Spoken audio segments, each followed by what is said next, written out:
walaalka waxaad naftaada la jeceshay inaad isna la jeclaato an tuxiba liakhika maa tuxibu linafsik martabad ka hooseysaa jira labadaaba waa tan aynu ka warramayno waa qalbigaaguna caafimaad qabo at least inaad bukin ugu yaraan inaad ahayn qof cuqdad iyo ciil iyo cadho iyo xaasidnimo qaba ugu yaraan inaad noqoto qof laabtiisu ay caafimaad qabto maanta masaa'il baa jira dadku ay fudaydsadeen laakiin aynu midhaheedii hayno maanta caalamulislaami dhammaantii dhib baa ka taagan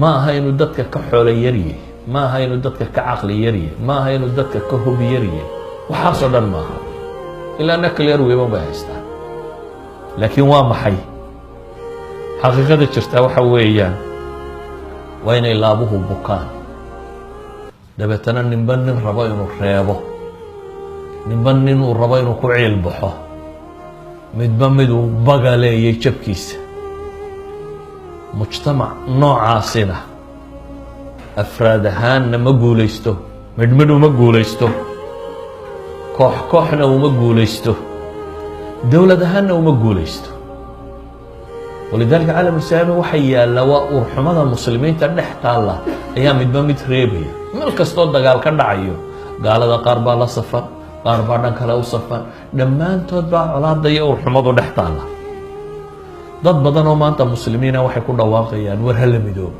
oo soomaalidu ugu horeyso soomaalidu way soo karta dhib tiro badan baa soo gaadhay in rubuc qarni ka badan ayay dhulka taallay hadda dad badan baa waxay leeyihin aan dib u midowno haddaynu bukno miyaynu midoobi karnaa su-aasha waa taa haddaan laabtu caafimaad qabin miyaad midoobi karaysaa haddii xanuunada tani idan kelimatulmuslimiin inay midowdo waxaa ka horeeya caafimaad qabto in dad wax wada yeelo kara ay noqdaan qof kasta oo raba inuu ku dhawaaqo midnimo iyo guul iyo walaalnimo iyo dadna waxaa ka horeysa inuu ku dhawaaqo in dadkan is-cafiyo oo is-saamaxo oo laabta bukaanka ku jira inuu soo baxo qofkii laabtiisu caafimaad qabtaa ka fardan qof qura xataa hadduu yahay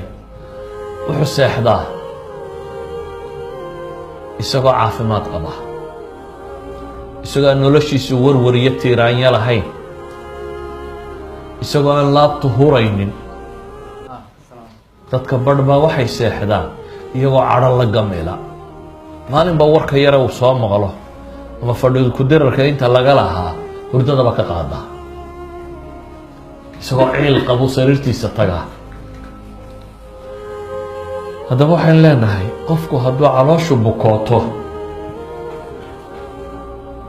ma noqdo qof bulshada la noolaan kara ilaahay subxaanahu watacaala markuu nebi ibraahim inooga warramay baryadiisii fiirso nebi dhan oo rabbi soo diroo ilaahay baryaya muxuu leeyahy walaa tukhzinii yowma yubcahuun yowma laa yanfacu maalun walaa banuun ilaa man ata allaha biqalbin saliim ilaahayow hay hoojinin buu leeyay maanta dadka la soo saarayo maalinta aan xoole iyo caruuritoona wax tarin maalinta qofka quree badbaadaya uu yahay qof caafimaad qaba laabtiisu culammadu waxay yidhaahdaan meesha tan markay joogaan waxay yidhaahdaan salaamatu lqalb waa laba shay midna waa salaamatu lqalb laga qaado inaad shirki iyo xumo kale ku jirin laabtaadu inay ka caafimaad qabto gaalnimo iyo qurunkeedo ilaahay towxiidka aad u khaalis yeesho midna waxay yidhaahdaan waa salaamatu sadri ah in makhluuqaadka siiba dadka mu'miniinta inay kaa nabad galaan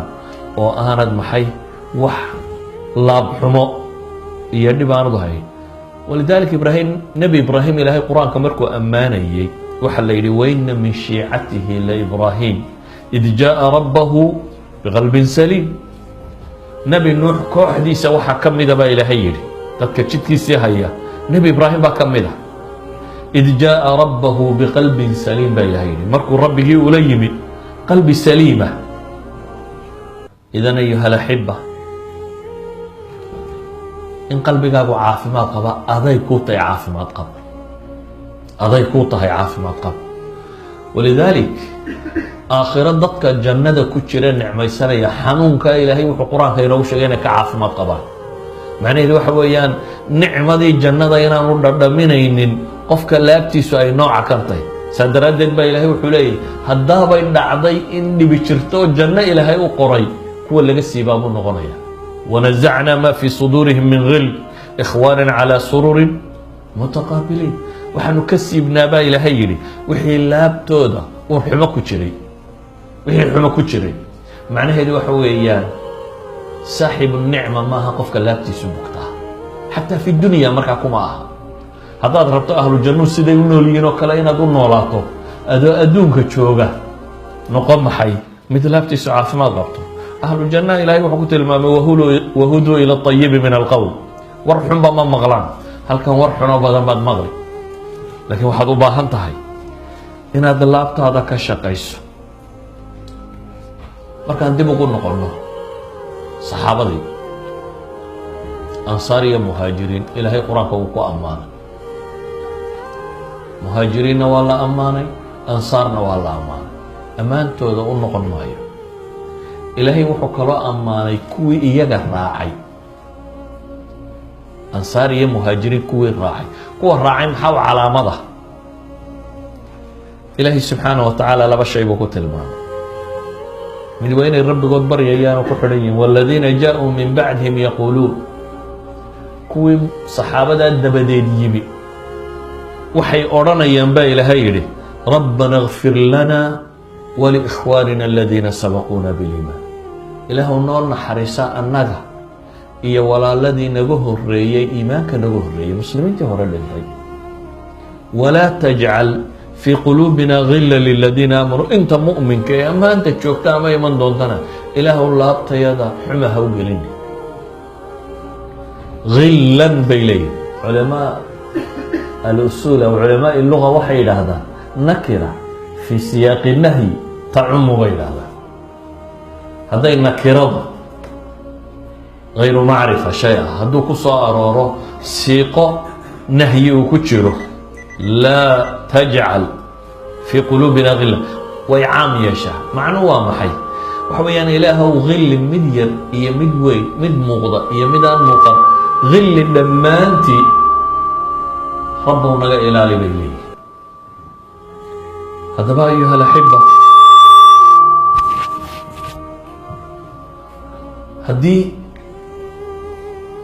mu'miniintii ka dambeysay saxaabada calaamad kan looga dhigay ilaa qiyaami saaca, dadka barh baa maanta nool muslimkii hore laga rogi la-yay, muslimkii hore dhintay laga rogi la-yay, bale intoodii ugu mudnay.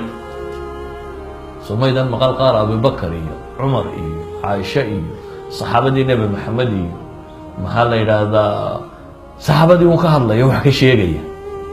jidkan ma hayaan, jidka kan ma hayaan, waayo saxaabada dadka raacay waxa u ah baa rabbi tilmaamayaa. dadka jidka saxaabada hayaa waa kuwa maxay?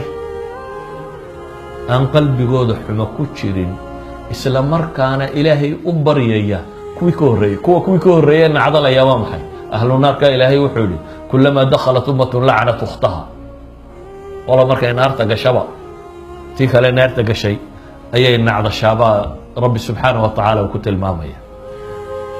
taa macnaheedu waa maxay? dadba maadna nool culamada muslimiinta laga rogi laayay, ama dadka muslimiintu wax ka sheegaya fadhi ku dirarka tag bar soomaalida. qof muslimuun baa la xamanaya or la wadaa. war dhaqankii islaamku kaa maha. dhaqanka islaamku waxa weeyaan rabbana laa tajcal fii quluubina gila liladiina aamanuu kuwa yidhaha. ilaahu laabtayada xuma ha u gelinin intii iimaanka laga helay. waa kuwa sidaasi ku ducaysanaya. nabiyullaahi moxamed calayhi salaatu wasalaam wuxuu inoo tilmaamayaa safwatullaahi almukhtaara, kuwa ilaahay doortay ee fiicani waa kuwe. su-aal baa nebiga la weydiiyey calayhi salaatu wasalaam.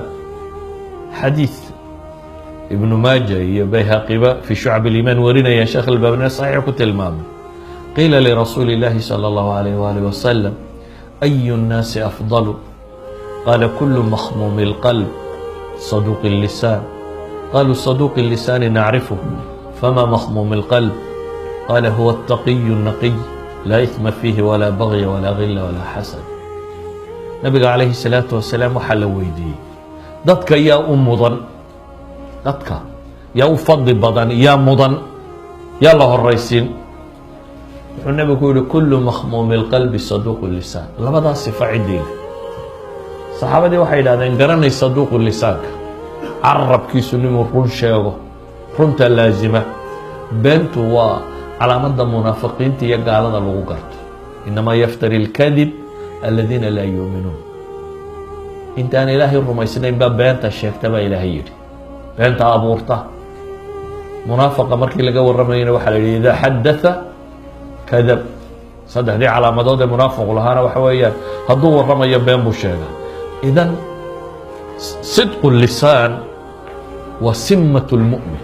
wuxuu nebigu leeyahay runtuna khayrkuunbay kuu hogaamisaa ilaa jannada aad ka gasho, beentuna fujuurkay kugu hogaamisaa ilaa aad neerta ka gasho. sidaa awgeed saxaabadu waxay yidhahdeen garanay saduuqu lisaani nacrifu, kan carabkiisu runta sheega garanay. ee famaa makhmuumi اlqalb, makhmuum اlqalbigu waa maxay? wuxuu nebigu ku yidhi waa attaqiyu naqiy, waa mid alla ka cabsaday oo nadiif ah. laa ihma fiihi walaa bagi, dembi iyo bagi ama xadgudub iyo qooq ma laha. walaa gila walaa xasad buu nebigu yidhi, uur xumana ma qabo.